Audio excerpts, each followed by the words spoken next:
తరలి వచ్చి దేవరకొండ గడ్డ కాంగ్రెస్ పార్టీకి అడ్డా అని నిరూపించినందుకు మీ అందరినీ మనస్ఫూర్తిగా అభినందిస్తున్నా.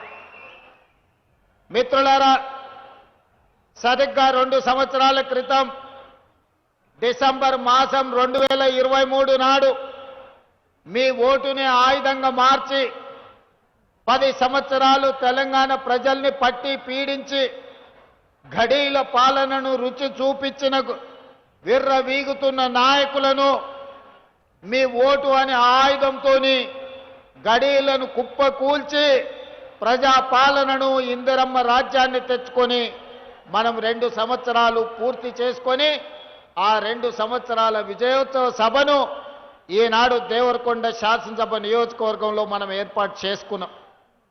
మిత్రులారా, ఇవాళ మీరు ఆలోచన చేయండి. ఈ నల్గొండ జిల్లాకు ఒక చైతన్యం ఉన్నది.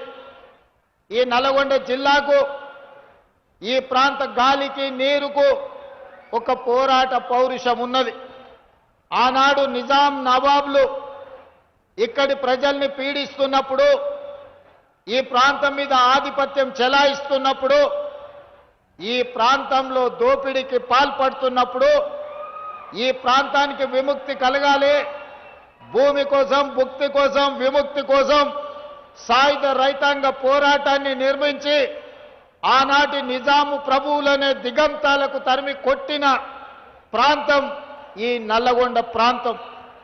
ఈ ప్రాంతం గురించి చర్చించాలి అంటే ఓ రావి నారాయణ రెడ్డిని, ఓ ఆరుట్ల కమలాదేవిని, ఓ మల్లు స్వరాజ్యంను, భీమిరెడ్డి నరసింహారెడ్డిని, ఒక ధర్మ భిక్షంను, ఒక దొడ్డి కొమరయ్యను తలుచుకోకుండా ఈ నల్లగొండ జిల్లా చరిత్ర అసంపూర్తిగానే ఉంటుంది అని మనం అనుకోవచ్చు. కొండా లక్ష్మణ్ బాపూజీ గారి త్యాగం వల్ల కొండా లక్ష్మణ్ బాపూజీ గారు నిలవ నీడనిస్తే పార్టీని పెట్టుకున్న వాళ్ళు వారు మరణించినప్పుడు కనీసం పరామర్శించడానికి కూడా ముందుకు రాలే. అదేవిధంగా ఈనాడు డాక్టర్ బాబాసాహెబ్ అంబేద్కర్ గారి వర్ధంతి, వారిచ్చిన రాజ్యాంగ స్ఫూర్తి, రాజ్యాంగం యొక్క హక్కు ఈనాడు తెలంగాణ రాష్ట్రం ఏర్పడడానికి పునాదులు వేసింది.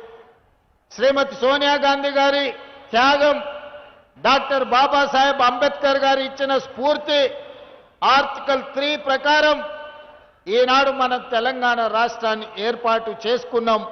వాళ్ళందరి స్ఫూర్తితోనే, శ్రీమతి సోనియా గాంధీ గారి ఆశీర్వాదంతో, డాక్టర్ బాబాసాహెబ్ అంబేద్కర్ గారి స్ఫూర్తితో ఈనాడు ప్రజాపాలన ఇందిరమ్మ రాజ్యంలో మనం సంక్షేమము, అభివృద్ధిని 2 కళ్ళలాగా భావించి ఈనాడు ముందుకు వెళ్తున్నాం.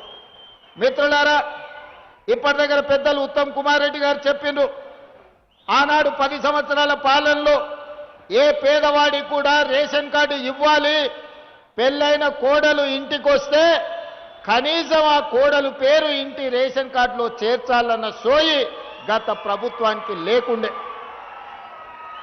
తల్లిగారింటి నుంచి అత్తగారింటికి వచ్చినప్పుడు భూమి లేకపోయినా, ఇల్లు లేకపోయినా ఆ పేదవాళ్లకు, ముఖ్యంగా గిరిజన ఆడబిడ్డలకు రేషన్ కార్డులో పేరుంటే ఆ కుటుంబ సభ్యురాలైనట్టుగా గుర్తింపు ఉండేది.